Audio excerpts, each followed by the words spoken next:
Roughly 7 million years ago, a freak was born who would change the world. They were born into a sea of fruit-eating, knuckle-dragging, forest-dwelling apes. And they too were an ape. But they were different. It wasn't that they were smarter or stronger. It wasn't that they were more capable of having children or better at digesting food. They lived in the trees just as their ancestors had always done. But the moment that they set foot on the ground and that ape stepped up back onto its hips, it was clear the world had changed. Apes were now bipedal, and where they would walk, man would run.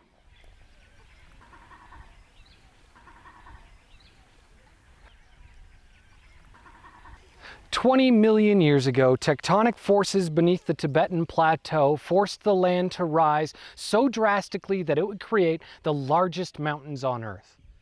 And in that massive heat sink, hot, humid air was swept up from the Indian Ocean, effectively drying out the regions to the north and west and creating unstoppable monsoons to the south and east. In the eastern Horn of Africa, rapidly drying as its moisture was pulled away towards those Asian highlands, a second geological change was underway that would dry it out even further.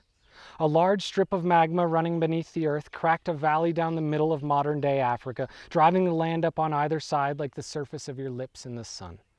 And as those surrounding mountains rose to tower over 2 miles above that split, the drying of the valley intensified.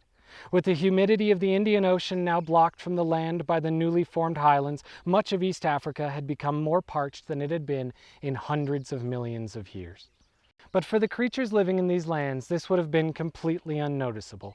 It would have taken thousands of generations of even the longest living creatures for any of this to have taken place. But as the climate changed with the slow march of geological time, so too did the animals who relied on it. The wet, dense forests that would have once ran across a relatively flat land were slowly being replaced by wide, sporadically forested savanna. The apes that once relied on the nearly endless fruit of the forest would now need to make longer and longer treks to find a meal.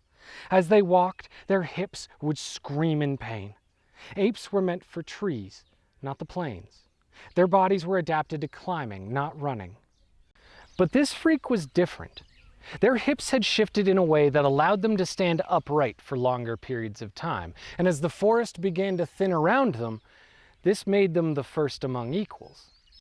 They could cling to smaller branches and reach fruits further from their center of gravity. One tiny shift in their hips set in motion a whole series of changes that we now completely take for granted.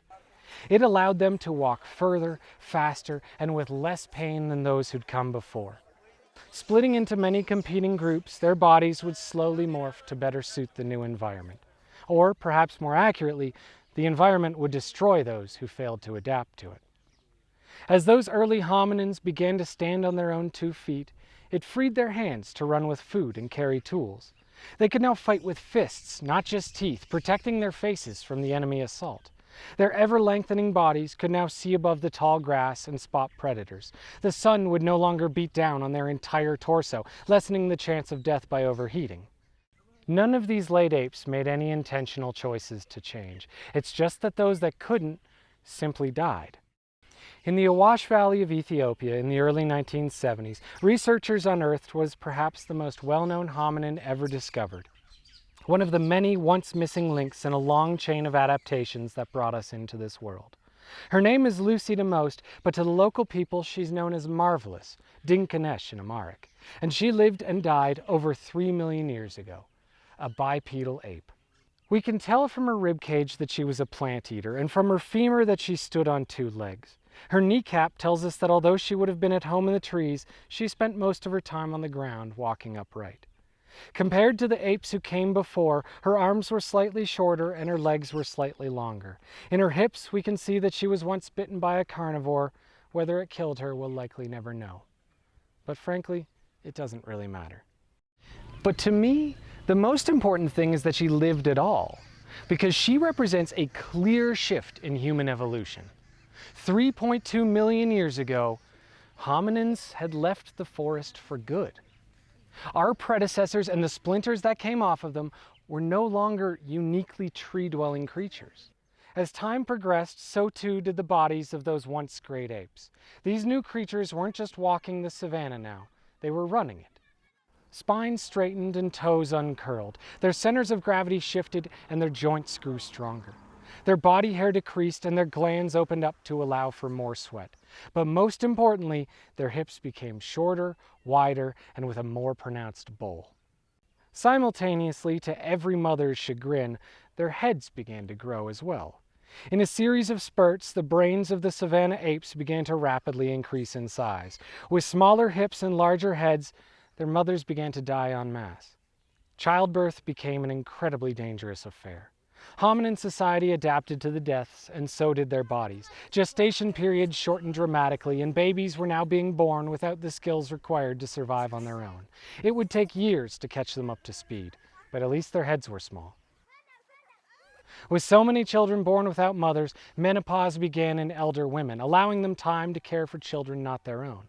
Pregnancy became a young woman's game, and child-rearing was placed in the arms of the remaining community, those who hadn't died in their own childbirth.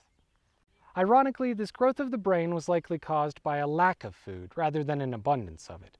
Apes that had once relied on fruits and vegetables common in the forests of their predecessors now had to find substitutes in the vast lands of grass that they couldn't consume. There was food all around them, but their stomachs weren't up to the task of digesting it, so they had to turn elsewhere to survive. The creatures that surrounded them, drinking from the same bodies of water and living in the shade of the same trees, became their new source of food. If the hominins couldn't eat the grass, they'd eat the animals that could. But these were not yet hunters, they were scavengers, so when an animal died, they'd eat the corpse. More specifically, they'd break the bones and suck out the marrow. It was this marrow that began the road towards modern man. All of our genius starts there. It was in this world that a new freak was born. Not of body, but of mind. Perhaps the most important freak to ever grace our world. This being, this one incredible being, could see through rocks. They could look beyond their eyes and see things that weren't there. The first example of abstract thinking, the world's original artist. Here in Ethiopia, there are rocks with tiny slivers shaved off the sides. To the outside viewer, they look like little more than just any pebble you'd see by the side of the road. But these are much more than that. They're the first tools of man. The best marrow comes from the biggest bones, but to break an elephant's femur takes more than the hands of a small ape. It takes tools, rocks with a sharp edge. To cut away flesh, you need a knife. To break a bone, you need a hammer. These first tools allowed us to obtain larger and larger amounts of marrow, and with more marrow came a bigger brain. With a bigger brain came a greater being. With this new brain, these animals were now able to talk to each other. They were able to teach each other invisible concepts.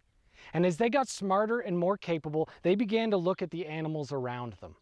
With abstract thinking, they could see the living as dead. And what's more, they could see how they could cause that death. These new, intelligent beings looked to the fires of the savanna and began to think, I can control this. It saw the dead meat and vegetation cooked by the flames and thought, I can control this too. Cooking provided more nutrients from less food and allowed them to eat plants otherwise inedible. With fire, the beings could cross mountains. They could destroy forests that stood in their way. And as that cooked meat pushed their brains to further heights, their societies became more complex. They began to hunt, not alone, but in packs.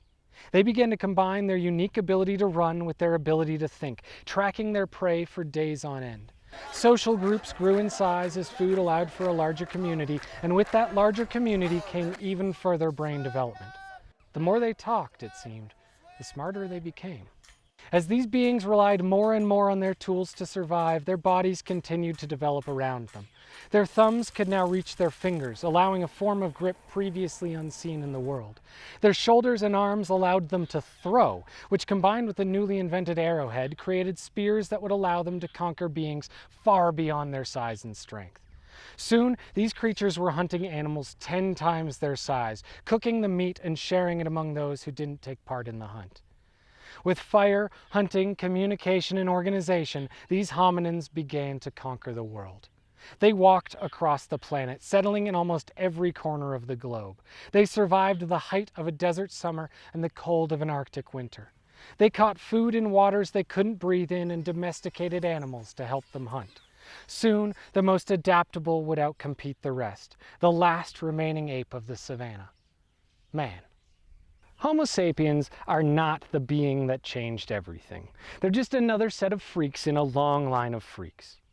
Certainly, our species is the height of intelligence, tool-making, communication, and organization. We grow our food instead of search it out. We raise our animals instead of hunt them. But at our core, we're really not all that different. We're simply the best tool for the job. When you look at our world and see the freaks around us, the beings that don't conform to the concepts we call normal, it's easy to see them as wrong, as failed beings. There are many of us who will see a deaf man not as he is, but for what he isn't. There are many among us who will see webbed toes purely as a sign of inability. But variance is our strength. It's only through diversity that humanity has been made strong. Lucy's people lived for 2 million years. That's 10 times as long as we Homo sapiens have been around. But she's gone now, extinct, because she was not adapted for the world we now live in. She simply couldn't compete with us. Someday, we too will go extinct. There will be a time when we can no longer adapt to the world around us. But if we have variance, if we respect our freaks, maybe in that distant future, some being beyond our comprehension will dig us out of the dirt and call us marvelous. This is Rare Earth.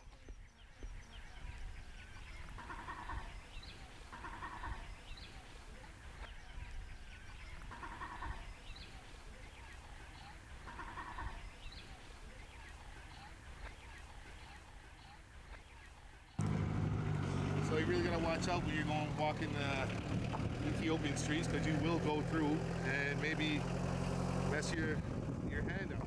See that knee? That's just a scratch.